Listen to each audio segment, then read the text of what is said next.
नमस्कार मंडळी, तुमचे स्वागत आहे. हिंदू धर्मात एकादशीचा दिवस भगवान विष्णूंना अत्यंत प्रिय मानला गेला आहे. दर महिन्याच्या शुक्ल पक्षातील 11व्या दिवशी एकादशीचे व्रत पाळले जाते. फाल्गुन महिन्यातील शुक्ल पक्षातील एकादशीला आमलकी एकादशी म्हणतात. या दिवशी आवळा वृक्षाची पूजा केली जाते, कारण पौराणिक समज आहे की भगवान विष्णू आणि देवी लक्ष्मी यांचा वास या पवित्र वृक्षात आहे. आमलकी एकादशीला भक्तजन आवळ्याच्या वृक्षाखाली विशेष पूजा अर्चा करतात आणि रात्रभर जागरण करून विष्णूंची स्तुती करतात. या व्रताच्या पालनाने पापक्षय होऊन ईश्वरी कृपा लाभते अशी श्रद्धा आहे. विशेषतः या एकादशीचे महात्म्य प्राचीन ग्रंथात वर्णिले गेले असून उपवास करत्यास अपार पुण्य प्राप्त होते. चला तर मग वैकुंठातल्या श्री हरी विष्णू आणि देवी लक्ष्मीच्या संभाषणातून आपण आमलकी एकादशीची पौराणिक कथा ऐकूया. एकदा वैकुंठ लोकात भगवान श्री विष्णू आपल्या आनंदाश्रमात शेषनागाच्या शय्येवर विराजमान होते. त्यांच्या चरणीं बसून देवी लक्ष्मी प्रेमपूर्वक त्यांची सेवा करत होती. तेव्हा लक्ष्मीचे मन एका विचाराने चंचल झाले. ती भक्तिभावाने हात जोडून विनम्रपणे विष्णूंना म्हणाली, स्वामी, पृथ्वीवर मानवांच्या कल्याणासाठी अनेक व्रते विधी सांगितले गेले आहेत. मी ऐकले आहे की फाल्गुन शुक्ल एकादशीला आमलकी एकादशी म्हणतात व त्या दिवशी आवळ्याच्या वृक्षाची पूजा केली जाते. हे प्रभो, हा वृक्ष इतका पवित्र का मानला जातो आणि या एकादशीचे महात्म्य काय आहे? कृपया मला या व्रताची संपूर्ण कथा सांगा. देवी लक्ष्मीचे मधुर वाणीतील प्रश्न ऐकून श्री विष्णू प्रसन्न हसले. काळ्या मेघासारखा श्यामल वर्ण असलेल्या भगवान विष्णूंच्या नेत्रात करुणेची ज्योत चमकली. त्यांनी सौम्य स्वरात उत्तर दिले, देवी, तुझे प्रश्न अत्यंत उत्तम आहेत. तुम्हा भविकांना कल्याणाचा मार्ग समजावा म्हणूनच या व्रतकथेचे कथन करणे उचित आहे. ऐक लक्ष्मी, मी तुला आमलकी एकादशीची पुरातन कथा सांगतो. ही कथा पापनाशक आणि पुण्यप्रद आहे. ध्यानपूर्वक माझे शब्द श्रवण कर. भगवान विष्णूंनी कथानक सुरू केले. प्राचीन काळी पृथ्वीवर एक वैदिशा नावाचे समृद्ध राज्य होते. त्या राज्याचा राजा होता चित्ररथ नावाचा पराक्रमी आणि धर्मनिष्ठ सम्राट. राजा चित्ररथ, ज्याला पाशबिंदुक असेही म्हणत, सोमवंशी वंशातील होते आणि सत्यवचनी व परमभक्त होते. त्यांच्यात 10,000 हत्तींची बळकटी होती असे म्हणत. राज्यातील सर्व प्रजाजन ब्राह्मण, क्षत्रिय, वैश्य, शूद्र, वेदशास्त्र संपन्न, बलवान आणि सुस्वभावी होते. संपूर्ण राज्यात वेदमंत्रांचे पवित्र घोष घुमत असत. कुणीही नास्तिक नव्हते, कुणी पापाचार करणारे नव्हते. सर्वजण आपापला धर्म कर्तव्य निष्ठेने आचरत होते. राजाच्या राज्यात कोणीही दरिद्री किंवा कंजूष नव्हते. सर्व लोक संतुष्ट व धनधान्यांनी परिपूर्ण होते. राजा चित्ररथ स्वतः परम विष्णू भक्त होते आणि शिवशंकरांनाही नित्य पूजा अर्पण करत. राजाच्या आचार धर्माचे अनुकरण करून राज्यातील सर्व लोक प्रत्येक महिन्यात येणाऱ्या दोन्ही एकादशा उत्साहाने उपवास करत असत. या निष्ठावान प्रजेवर श्रीहरीची अपार कृपा होती. त्यामुळेच वैदिशा नगरीत सर्वत्र सुख, समाधान आणि धार्मिकता नांदत होती. या राज्यात अनेक वर्ष अशीच शांतता व समृद्धी होती. प्रजेचे जीवन धर्ममय आणि आनंदी होते. काळ लोटत होता. एके वर्षी फाल्गुन महिन्यातील शुक्ल पक्षातील एकादशी समीप आली. यावेळी त्या एकादशीला द्वादशीचा योग जुळून आला होता. त्यामुळे तिचे महत्त्व अधिकच वाढले होते. राजा चित्ररथाला हे माहित होते की ही आमलकी एकादशी अतिशय शुभ फलदेयी आहे. एकादशीच्या दिवशी उपवास करणारा आणि आवळ्याच्या वृक्षाची पूजा करणारा भक्त नरकाच्या यातना टाळून परमगतीला पोचतो अशी जनविश्वासातील कथा राजाने ऐकली होती.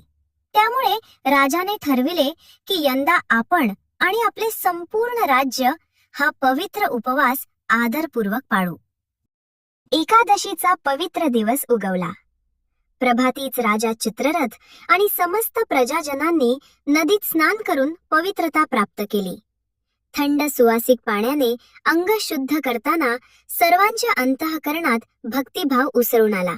स्त्री पुरुष वृद्ध तरुण सर्वजण स्वच्छ वस्त्रे धारण करून नगरातील श्री विष्णूंच्या मंदिराकडे प्रस्थान करू लागले. त्या मंदिराच्या प्रांगणात एक विशाल आवळ्याचे वृक्ष पुरातन काळापासून वाढलेला होता. त्या दिवशी सकाळपासूनच मंदिराभोवती उत्सवाचे वातावरण होते. राजाच्या आदेशाने सर्व बाजूनी तो परिसर सजवण्यात आला होता. तोरणे, फुलांचे हार आणि रंगीत पताका लावल्या गेल्या होत्या. सुगंधी अगरबत्ती आणि दीपमाळांनी मंदिर प्रांगण उजळून निघाले होते. राजाचे पुजारी आणि मंत्री देखील तेथे हजर होते. राजाने स्वतः आपल्या हाताने सोन्याच्या कलशात शुद्ध जल भरून आणले होते. 3.5 हात उंचीचा कलश आणि सोबत दूध, दही, तूप यांचे भांडे, विविध फळे, फुलहार, धूप, दीप इत्यादी पूजा साहित्याची जय्यत तयारी केली गेली. मंदिरात भगवान विष्णूची सुंदर मूर्ती स्थापित होती. त्या मूर्ती समोरच आवळ्याचा वृक्ष देखील पवित्र मानला गेलेला. राजा चित्ररथ स्वतः पुढे झाला आणि आदराने आवळ्याच्या वृक्षाच्या पायथ्याशी तो कलशातील पाणी अर्पण केले. राजासोबत प्रमुख पुरोहितांनी त्या वृक्षावर पाणी शिंपले. मग त्यांनी त्या वृक्षाला एक सुंदर रेशमी वस्त्रछाया छत्र अर्पण केली. वृक्षाच्या मुळांशी नवी कोरी पादत्राणे चपला अर्पण केल्या. समज असे की यात्रेकरूंना जंगलात या वृक्षामुळे विश्रांती मिळते. पुढे सोनं, चांदी, हिरे-माणके, मोती, नीलमणी अशा रत्ने आणि सुगंधी धूप यांच्या सहाय्याने राजाने वृक्षाची विधिवत पूजा केली. भगवान विष्णूंचा अवतार असलेल्या परशुरामाला प्रसन्न करण्यासाठी मंत्रोच्चार सुरू झाले. राजा आणि पुरोहितांनी एक स्वरात प्रार्थना केली. हे रेणुकेनंदन भगवान परशुरामा, सर्व लोकांचे तारणहार, कृपया या पवित्र आवळ्याच्या वृक्षाखाली पधारा आणि आमच्या विनम्र नमस्कारांना स्वीकारा. याप्रमाणे परशुरामाचे स्मरण करून मग सर्वांनी त्या आवळ्याच्या वृक्षाला वंदन केले. भक्तिभावाने राजा म्हणाला, हे आमलकी, ब्रह्मदेवाच्या आरोशी जन्मलेले पवित्र वृक्ष, तू सर्व पापांचा नाश करू शकतोस. आमची नम्र प्रणती आणि हे अल्पदान स्वीकार. हे आवळ्या, तुला स्वयं भगवान श्रीरामचंद्रांनी साक्षात पूजा केली होती असे ऐकतो. जो कोणी तुझी परिक्रमा करील त्याचे सर्व पाप तत्क्षणी नाहीसे होतील. राजाच्या सोबत सर्व प्रजाजनही उच्चारत होते, हे आवळ्याच्या वृक्ष राजा, आम्ही तुला कोटी कोटी प्रणाम करतो. अशा रीतीने मोठ्या भक्तिपूर्ण वातावरणात आवळ्याच्या वृक्षाची आणि भगवान विष्णूच्या परशुराम अवताराची पूजा संपन्न झाली. त्यानंतर राजा चित्ररथाने सुवर्णाने मढवलेले दीपमाळ प्रज्वलित केले. मंदिर आणि परिसर लक्षावधी दीपांनी उजळला. दिवसभर सर्वजण उपवास होतेच, आता संध्याकाळ होत आली होती. भगवंताची आरती करून राजा व प्रजाजनांनी मनोभावे प्रदक्षिणा केली. वातावरणात हरे राम हरे कृष्ण अशी संकीर्तनाचे मंगलगान सुरू झाले. स्त्री पुरुष एकत्रित भजन कीर्तन करू लागले. कोणी टाळ वाजवित होते, कोणी मृदंग, तर काही जण शंखध्वनी करून भक्तीचा जयघोष करत होते. त्या आध्यात्मिक लयीत मंदिर परिसर दुमदुमून गेला. रात्र जसजशी वाढू लागली तसतशी भक्तीची तल्लीनता वाढत चालली. सर्व भक्तांनी ठरवले होते आजची रात्र जागरण करून भगवंताच्या नामस्मरणात व्यतीत करायची. त्या दिवशी चंद्रप्रकाशही मंदिरी पडत होता. फाल्गुन मासाचे मध्यम दिवस असल्याने हवा सुखद गार होती. मंदिरीचे आवार जंगलालगत असल्याने सभोवताल शांत आणि शुद्ध होता. रात्रीचे जंगम प्राणीही जणू स्तब्ध होऊन ते भक्तिगान ऐकत होते. देवळाभोवतीचे उंच वृक्ष, त्यांवर बसलेले पक्षीही अवाक झाले होते. अशा दिव्य वातावरणात राजा चित्ररथ स्वतः जागरण करत कीर्तनात रंगला होता. प्रजेतील आबालवृद्ध सर्वजण भजन पूजनात तल्लीन होते. कोणाच्या चेहऱ्यावर उपवासाचा थकवा दिसत नव्हता. उलट दिव्यता आणि समाधान झळकत होते. तो दिवस आणि ती रात्र अशा प्रकारे परमानंदात व्यतीत होत असताना अचानक एका कोपऱ्यातून एक अनोळखी मनुष्य मंदिराच्या दिशेने येताना दिसला. तो दबकत पुढे सरकत होता. हा माणूस बाहेर गावाहून आलेला शिकारी होता. तो अतिशय क्रूर वृत्तीचा होता व निरपराध प्राण्यांना ठार मारून त्यांच्या मांसाने उदरनिर्वाह करीत असे. दिवसभर तो जंगलात शिकार करून संध्याकाळी आपल्या झोपडीवजा घराकडे परतत असे. त्या रात्री तो दिवसभराचा थकवा घेऊन परत येत असताना त्याच्या कानांवर दूरवरून कीर्तन भजनाचा आवाज आला. कुतूहलाने तो त्या दिशेने गेला आणि एका झाडाच्या आड लपून मंदिराचे दृश्य पाहू लागला.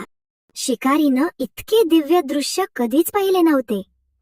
समोर पवित्र आवळ्याच्या वृक्षाखाली एक सुंदर मंडप होता.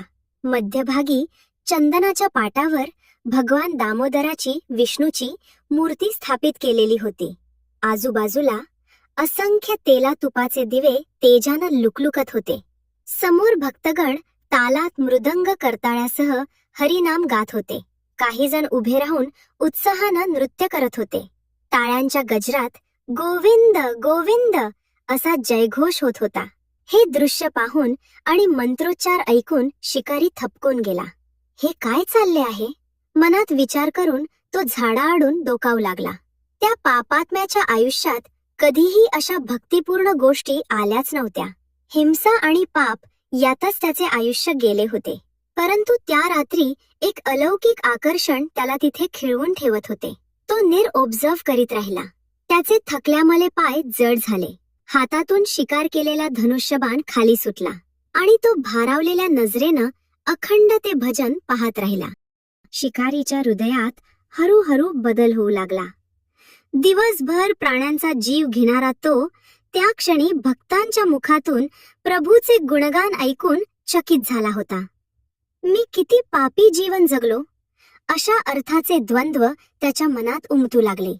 त्याच्या डोळ्यातून नकळत अश्रू तरळले. किती शांत दिसत आहेत हे लोक. यांच्या चेहऱ्यावरचा आनंद खरा आहे. देवाची उपासना करून त्यांना आतले समाधान मिळते आहे. माझे आयुष्य तर हिंसेत गेले, पापात गेले. भगवंताची कृपा माझ्यासारख्या पाप्याला लाभेल का? तो मनात विचार करू लागला.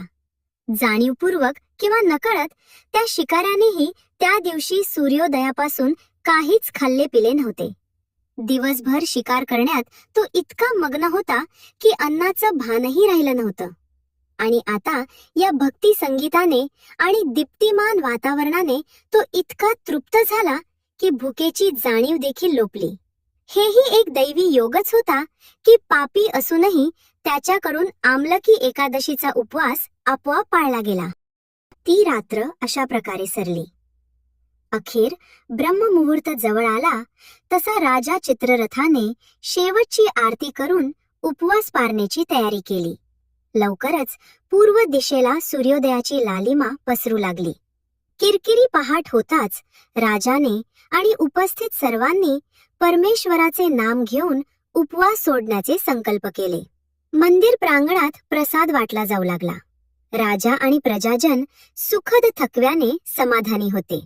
श्री विष्णूंची कृपा त्यांच्या अंतःकरणात तेव्हा अनुभवता येत होती.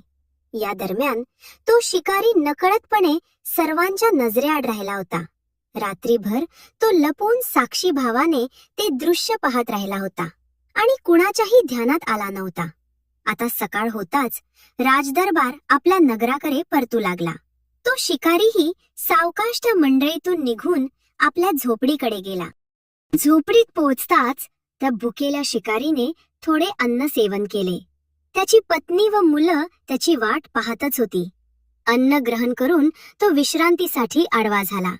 काल रात्री जे काही मी अनुभवलं त्याबद्दल तो अजूनही विचार करत होता. पण काही तासात श्रम परिहारासाठी तो गाढ झोपी गेला. पुढील काही दिवस त्याचे नेहमीसारखे गेले किंवा त्याने काही बदल घडवला का हे कोणालाच ठाऊक नाही. परंतु काही काळानंतर नैसर्गिक रीतीने त्याचा मृत्यू घडला. जन्म मृत्यूचे चक्र अखंड सुरू असते. तसेच पुढे झाले. परंतु त्या क्रूर शिकारीचे पुढे जे झाले ते थोर आश्चर्यकारकच होते. देवी लक्ष्मी उत्सुकतेने कथा ऐकत होती. तिने मध्येच हस्तक्षेप करून विष्णूंना विचारले, प्रभू, त्या पापी शिकारीचे पुढे काय झाले? त्याचा आत्मा कुठे गेला? तिच्या डोळ्यांत करुण भाव दाटले होते. श्री विष्णूंनी मृदू हसत पुढे कथन केले, हे देवी, त्या शिकारीने जाणीवपूर्वक उपवास केला नसला तरी आमलकी एकादशीच्या दिवशी उपवास राहिला आणि रात्री भगवान नाम कीर्तन श्रवण केले. त्यामुळे त्याच्या असंख्य पापांचे क्षालन झाले. मृत्यूनंतर त्याच्या आत्म्याला स्वर्गलोकाचे द्वार खुले झाले आणि पुढच्या जन्मी त्याचा अतिशय उद्धार झाला. लक्ष्मीला आता पुढील कहाणीचा अंदाज येत होता. ती अधिक आतुरतेने ऐकू लागली. भगवान विष्णूंनी कथा पुढे चालू ठेवली. त्या शिकारीचा पुनर्जन्म एका उत्तम राजघराण्यात झाला. एक पुण्यवान राजा विदुरथ यांना पुष्पाच्या समान सुंदर पुत्ररत्न लाभले. बालक जन्मला तेव्हा ब्राह्मणांनी कुंडली पाहून सांगितले की हा मूल पूर्वजन्मीचे उत्तम संस्कार घेऊन जन्माला आले आहे. त्या राजकुमाराचे नाव ठेवले गेले वसुरथ. काळाच्या ओघात वसुरथ राजकुमार वाढू लागला. अल्पावधीतच तो विद्येमध्ये निपुण झाला. शस्त्रविद्येत पारंगत झाला. राजपुत्र वसुरथ बलाढ्य, निर्भय आणि तेजस्वी होता. त्याचे रूप चंद्रासमान सुंदर होते, तर पराक्रम विष्णू समान अद्वितीय होता. क्षमेचा गुणधर्म त्याच्यात पृथ्वी समान व्यापक होता. राजपुत्र वसुरथ दानशूर आणि सत्यव्रती होता. वडिलांच्या छत्राखाली राज्यकारभाराचे धडे गिरवताना तो प्रजेला संततीसारखे जपत असे. गुरुकुलातून तो 4 वेदांचा आणि शासन विद्येचा जाणकार बनून परतला. राजदरबारातील गर्विष्ठ वर्तन त्याला अजिबात सहन नव्हते. कोणामध्ये अहंकाराची लवलेश जरी दिसली तरी वसुरथ तो कसा बसा मोडीत काढी. प्रजेवरील अन्याय किंवा अत्याचार पाहिला की त्याचा तिळपापड होत असे. अशा रीतीने वर्षे लोटली आणि तरुण वसुरथ आपल्या पित्याच्या हस्ते राज्यसिंहासनावर विराजमान झाला. विदुरथाने संन्यास घेऊन राज्यपद त्याला सोपवले.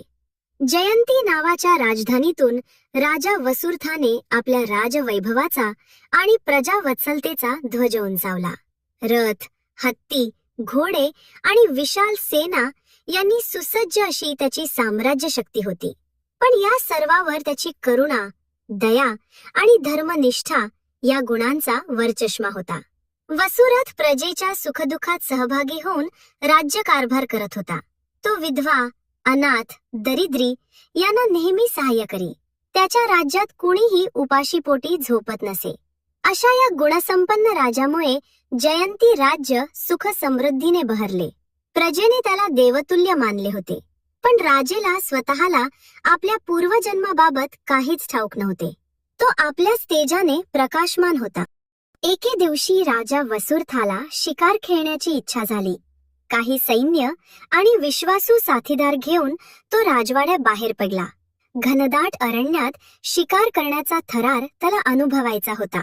दिवसभर वाघ सिंहांच्या शोधात राजा दलासह भटकत राहिला. 2-3 हिंस्र श्वापदांचा आणि अस्वलांचा सामना केला. राजा अत्यंत शूर होता. त्याने नेमका बाण मारून एका सिंहाचा वध केला आणि इतर जनावरांना हुसकावून लावले. परंतु या शौर्य प्रदर्शनात तो घोर अरण्यात बराच अंतर्गत भागात येऊन पोहोचला. हळूहळू सूर्य पाठमोरा झाला. संध्याछाया गडद झाल्या तरी वसुरथ भरकटत राहिला. लक्षात आले की आपण मार्ग चुकलो आहोत. सोबतचे काही शिकारी नोकर आणि सैनिकही कधीतरी दुरावले गेले होते. अखेरीस राजा वसुरथ एकटाच अंधाऱ्या जंगलात दिशाहीन फिरत राहिला. रात्रीच्या अंधारात तो एकाकी पडला होता. दुर्दैवाने त्या भागात मानववस्ती सुद्धा जवळपास नव्हती. दिवसभराच्या परिश्रमानंतर राजा प्रचंड थकला होता. शिवाय काही खाल्लेलेही नव्हते.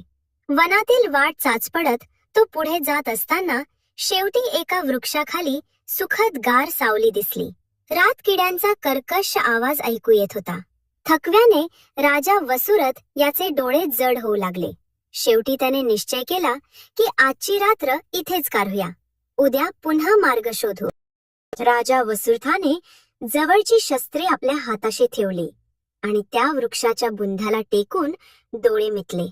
बाहेर रात्रीची काळोखी चादर पसरली होती. घनदाट अरण्यात जीवसृष्टीचे आवाज सुरू होते. मंद वाऱ्यावर झाडांच्या फांद्या हलत होत्या.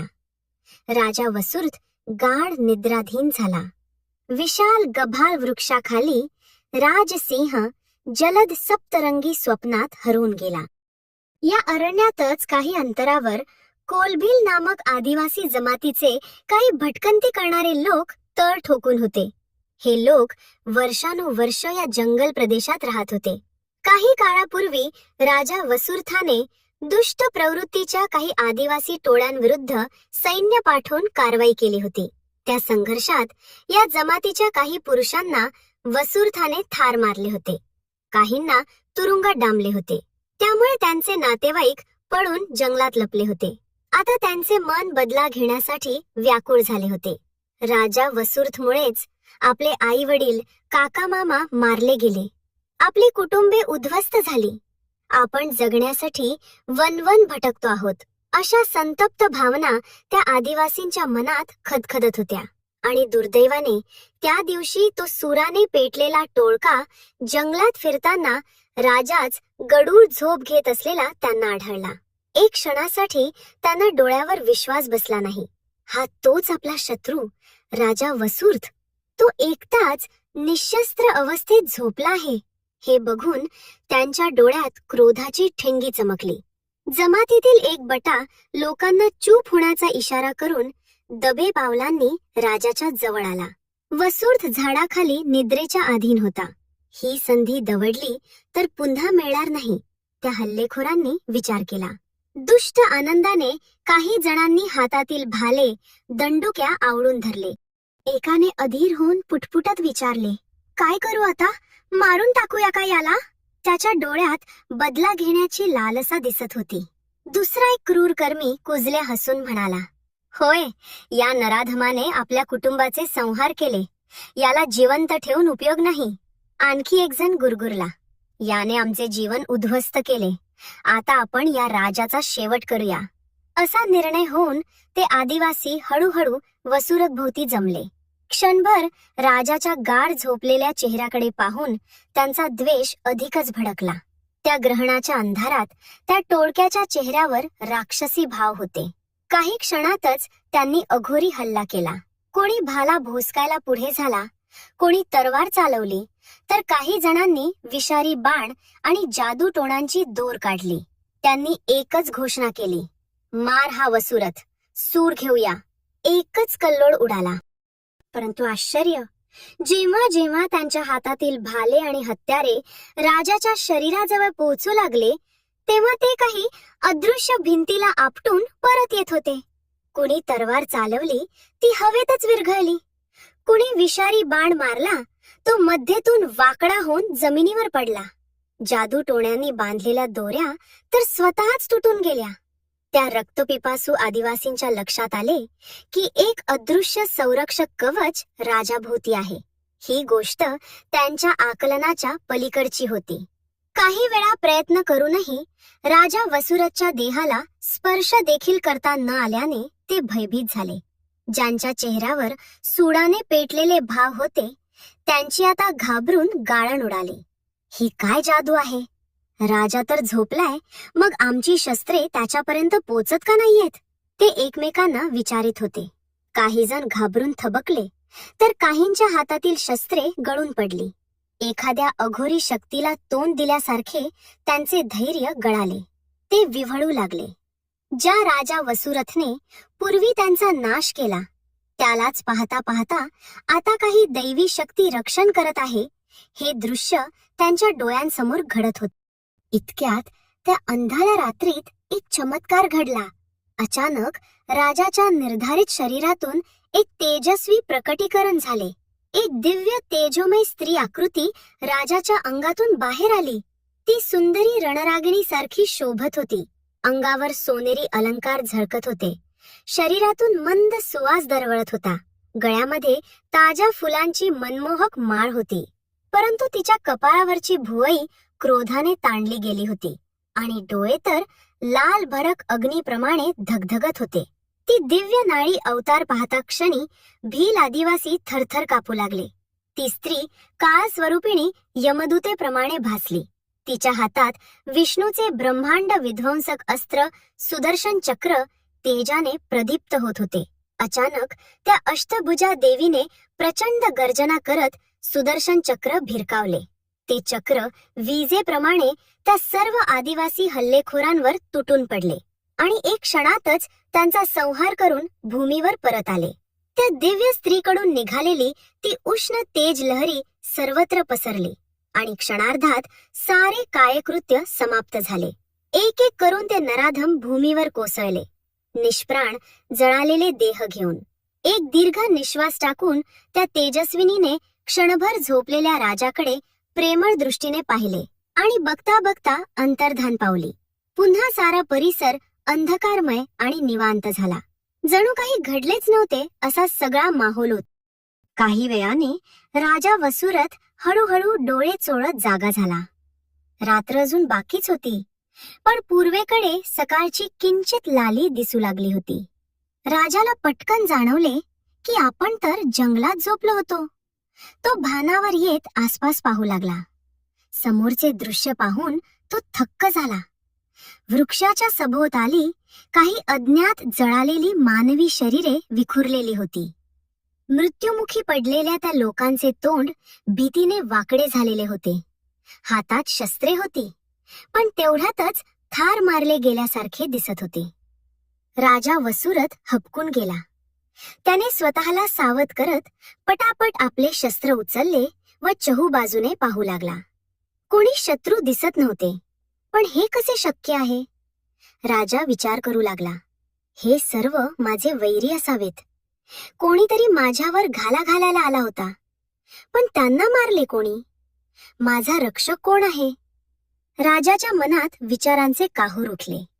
अचानक त्याच्या कानात आकाशातून एक धीर गंभीर स्वर घुमला. हे राजन, ज्याचा तू शोध घेत आहेस तो तुझा रक्षणकर्ता कोण आहे माहित आहे का? जो एकट्याने असहाय्यांच्या मदतीला धावून येतो तो दुसरा कोणी नाही तर स्वयं भगवान केशव विष्णू आहे.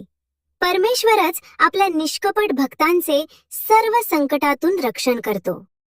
त्या दैवी वाणीचे शब्द ऐकताच राजा वसुरथ भावविभोर झाला. तो त्वरित जमिनीवर वंदन करत गुडघ्यांवर कोसळला. डोळ्यांतून आनंदाश्रू वाहू लागले.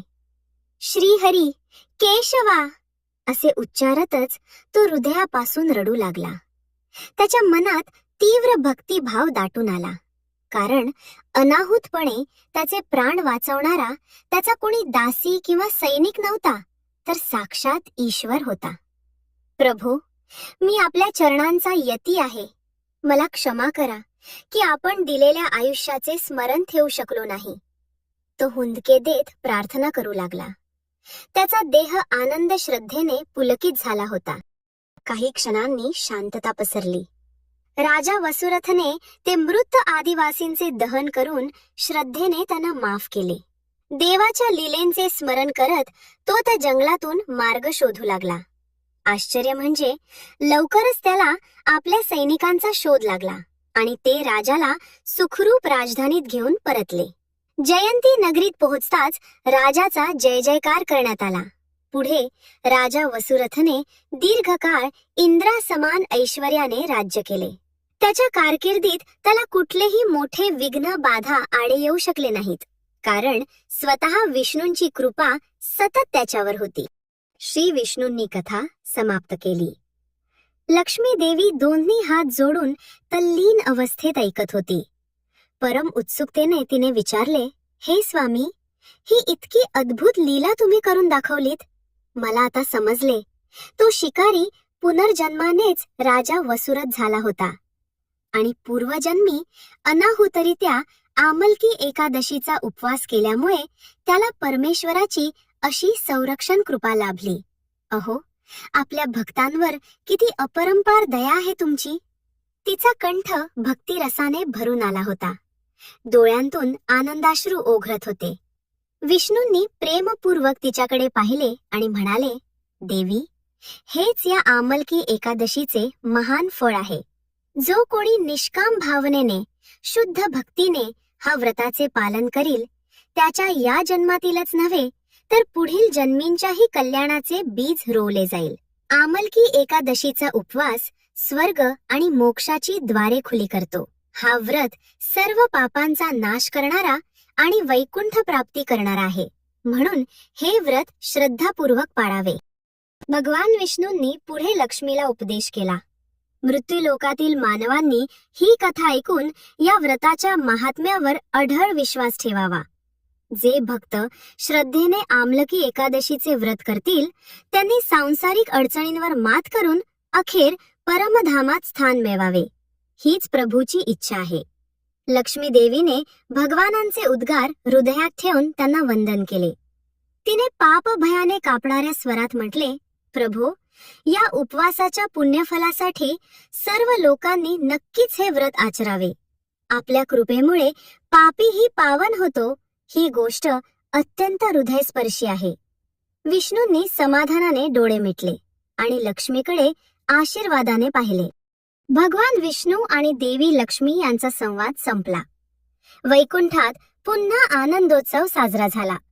या पवित्र आमलकी एकादशीच्या कथेतून जगेष्ठांना ईश्वर भक्तीचे महत्त्व कळले.